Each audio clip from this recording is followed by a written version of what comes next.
Bismillahirrahmanirrahim. Assalamualaikum warahmatullahi wabarakatuh. Alhamdulillahirabbil alamin wassalatu wassalamu ala sayyidina mursalin wa ala alihi wa ashabi ajma'in, amma ba'du. Pemirsa yang dirahmati Allah Subhanahu wa taala, pada pertemuan kali ini kita akan membahas salah satu dari cabang ulumul Quran atau ilmu-ilmu yang membahas tentang Al-Quran. Tepatnya di sini akan kita bahas tentang ilmu tajwid. Tajwid secara bahasa dapat diartikan sebagai al-ityanu bil jayyidi. Al-ityanu bil jayyidi, yaitu sekedar mendatangkan sesuatu yang baik, ataupun at-tahsinu, sekedar menghaluskan. Itu tajwid menurut bahasa.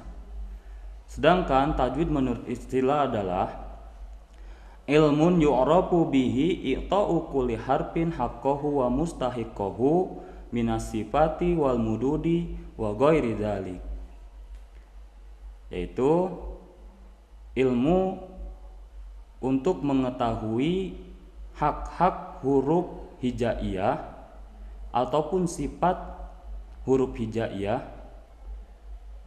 ataupun dari segi pembacaannya, baik itu mad dan lain sebagainya.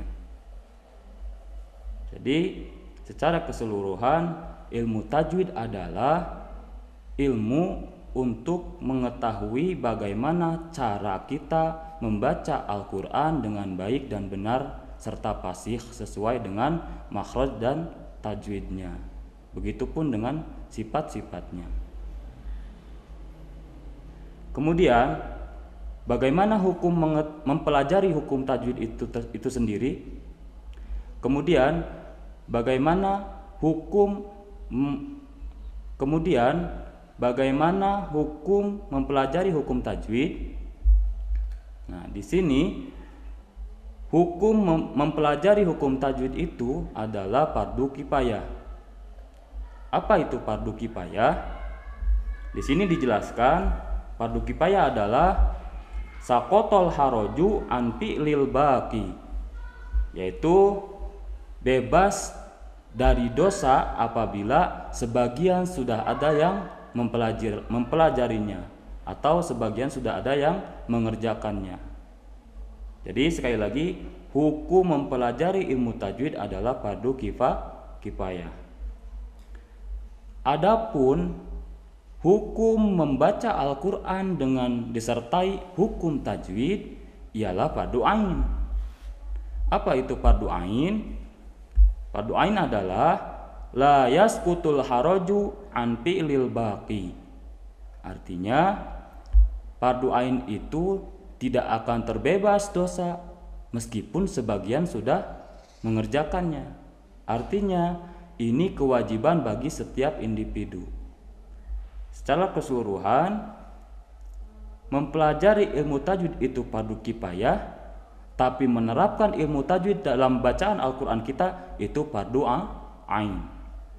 Sebagaimana dijelaskan dalam kaidah wal akhdu bitajwidi hatmun lajimun malam yujawidil Qur'ana asimun. Di sini dijelaskan bahwasanya mempelajari ilmu tajwid itu wajib. Sedangkan apabila kita tidak menerapkan tajwid dalam bacaan Al-Quran, itu asimun atau berdosa. Jadi bacaan kita bukan mendapatkan pahala, melainkan mendapatkan dosa. Kenapa? Karena kita tidak menyertakan ilmu tajwid dalam pembacaan Al-Quran kita. Itu hukum mempelajari ilmu tajwid. Kemudian berikutnya hukum membaca ta'ud dan basmalah serta surah dalam Al-Quran. Di sini hukum membaca ta'ud, basmalah dan surat itu ada 4 macam. Yang pertama ada qat'ul jami. Qat'ul jami, yaitu artinya semuanya diputus antara ta'ud, basmalah dan surat, tidak ada yang disambungkan. Contohnya A'udzu billahi minasyaitonir rajim. Bismillahirrahmanirrahim. Qul huwallahu ahad. Kita perhatikan bacaan tadi, semuanya diputus antara ta'ud, basmalah, dan surat. Itu namanya qat'ul jami'. Kemudian yang kedua ada waslul basmalah bis surah. Menyambungkan basmalah dengan surat Al-Qur'an. Artinya ta'udnya diputus, tapi basmalah dan surat disambungkan. Contohnya, A'udzu billahi minasyaitonir rajim. Waqaf. Bismillahirrahmanirrahim. Qul huwallahu ahad. Kita perhatikan bacaan tadi. Ketika kita membaca ta'ud, kita wakafkan, berhenti. Tapi ketika membaca basmalah dan surah, kita sambungkan. Itu namanya waslul basmalah bis surah. Menyambungkan antara basmalah dengan surah.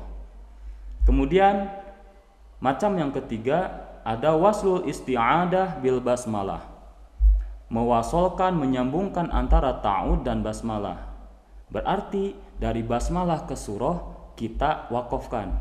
Contohnya, A'udzu billahi minasyaitonir rajim. Bismillahirrahmanirrahim. Waqaf. Qul huwallahu ahad. Nah, kita perhatikan bacaan tadi, ketika ta'ud dan basmalah kita sambungkan, kita satukan, tapi ketika dari basmalah ke surah kita kasih jeda atau wakafkan. Nah, itu gambaran bacaan yang ketiga. Kemudian yang terakhir ada waslul jami'. Waslul jami'.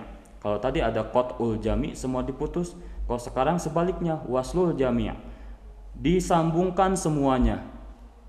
Contohnya, A'udzu billahi minasyaitonir rajim. Bismillahirrahmanirrahim. Qul huwallahu ahad. Kita perhatikan bacaan tadi, antara ta'ud, basmalah dan surah semuanya disambungkan. Itu versi waslul jami'. Semuanya disambungkan. Catatannya, ketika kita menyambungkan satu ke yang berikutnya, kita perhatikan harokat bacaan terakhir, kalimat terakhirnya itu harus dibaca. Jangan gini, Bismillahirrahmanirrahim. Qul huwallahu ahad. Itu tidak tepat atau salah, karena ujung basmalahnya harokatnya tidak kita baca.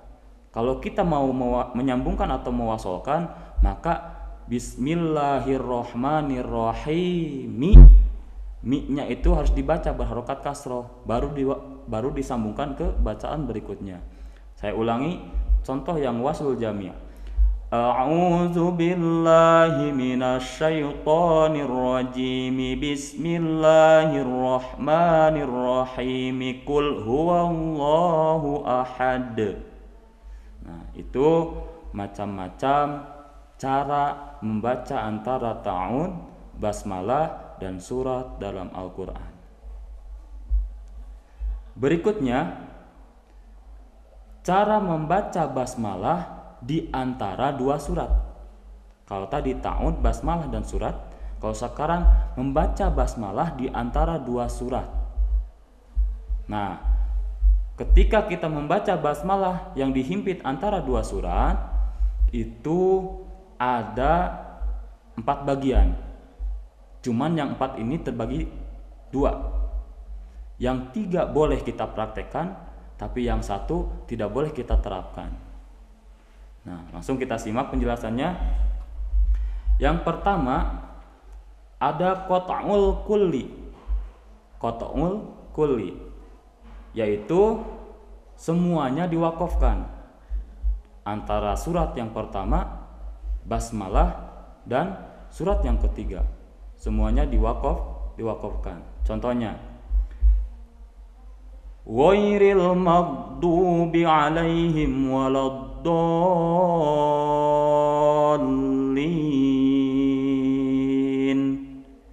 Bismillahirrahmanirrahim.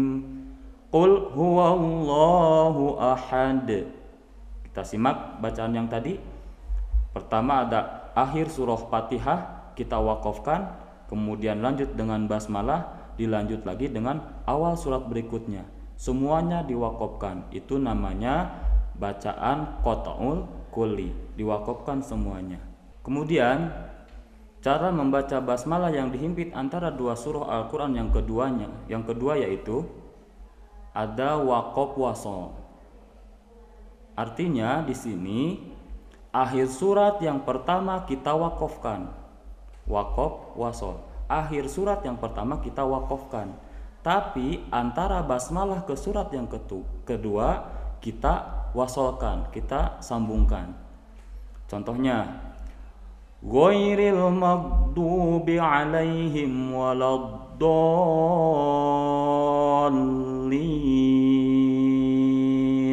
Waqaf. Bismillahirrahmanirrahim. Qul huwallahu ahad. Kita simak. Tadi di bacaan akhir surah Fatihah kita wakafkan, tapi ketika membaca basmalah ke surah yang kedua kita wasolkan. Itu namanya versi bacaan waqaf wasol. Ada waqaf, ada wasol. Kemudian cara membaca basmalah di antara dua surat yang ketiga ada waslul kulli, yaitu semuanya diwasolkan.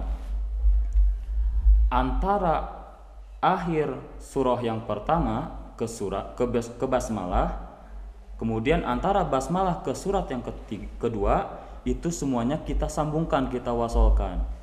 Ini tentu memerlukan napas yang lumayan panjang.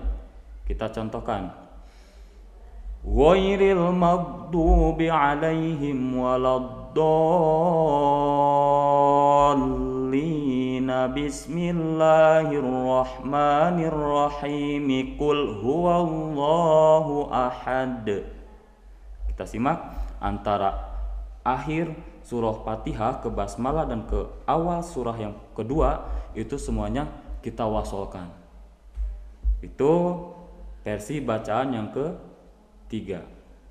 Kemudian yang keempat ada wasol waqaf.